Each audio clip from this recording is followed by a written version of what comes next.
ఉంటే అందుకనే మామగారికి అంటే యథార్థం చెబుతున్నా మీకు, ఎవరికైనా సరేనండి, ఎవరంటే అభిమానం అంటే కూతురు కన్నా కోడలంటే అభిమానం. లోకంలో ఎక్కడైనా మీరు చూడండి. ఇంకా అత్తగారన్నా కొంచెం కేకలేస్తారేమో కానీ ఈయన కేకలేనండి. ఎందుకే అనవసరంగా అమ్మాయిని అంటావు?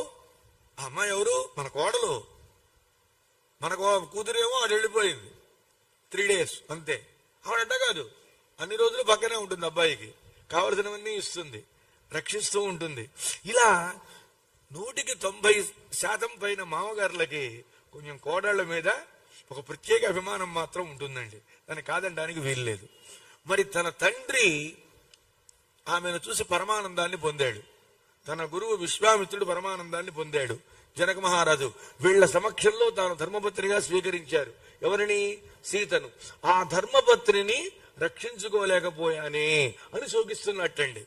ఇందుకు బాధపడాలి.